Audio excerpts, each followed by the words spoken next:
বাংলার ইতিহাস ও ঐতিহ্যের প্রতীক। অসাধারণ স্থাপত্যশৈলীর নিদর্শন ষাট গম্বুজ মসজিদ।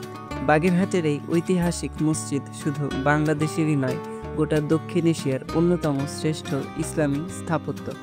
আজ আমরা জানব এই অপূর্ব মসজিদের ইতিহাস, নির্মাণশৈলী ও এর ঐতিহাসিক গুরুত্ব।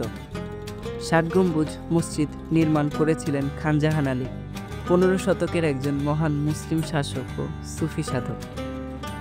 সুলতান নাসিরউদ্দিন মাহমুদ শাহের আমলে তিনি বাগেরহাট অঞ্চলে ইসলামের প্রচার ও উন্নয়ন সাধন করেন।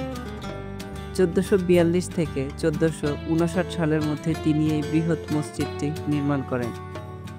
কিন্তু বাস্তবে মসজিদটিতে 77টি ছোট ও একটি প্রধান গম্বুজ রয়েছে। লাল ইটের তৈরি এই মসজিদটির স্থাপত্যশৈলী অসাধারণ। এতে রয়েছে 11টি প্রবেশদ্বার ও 7টি স্তর, যা মসজিদটিকে দৃঢ় ভিত্তি প্রদান করেছে।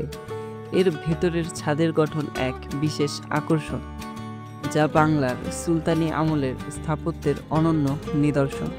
ষাট গম্বুজ মসজিদ শুধু ধর্মীয় উপাসনালয় নয়, এটি বাংলার ঐতিহ্যের এক গুরুত্বপূর্ণ অংশ। 1985 সালে ইউনেস্কো এটিকে বিশ্ব ঐতিহ্যবাহী স্থানের স্বীকৃতি দেয়। দেশি বিদেশি পর্যটকদের কাছে এটি একটি আকর্ষণীয় গন্তব্য। প্রতিটি ইট, প্রতিটি স্তম্ভ আমাদের সোনার বাংলার ইতিহাসের কথা। ষাট গম্বুজ মসজিদ শুধু একটি স্থাপত্য নয়, এটি আমাদের সংস্কৃতি ও গৌরবের প্রতিচ্ছবি। এই মহান ঐতিহ্য সংরক্ষণ করা আমাদের দায়িত্ব। দর্শক, এরকমই আরও ভিডিও পেতে আমাদের চ্যানেলটিকে সাবস্ক্রাইব করুন, আর ভিডিওটি ভালো লাগলে অবশ্যই লাইক দিবেন।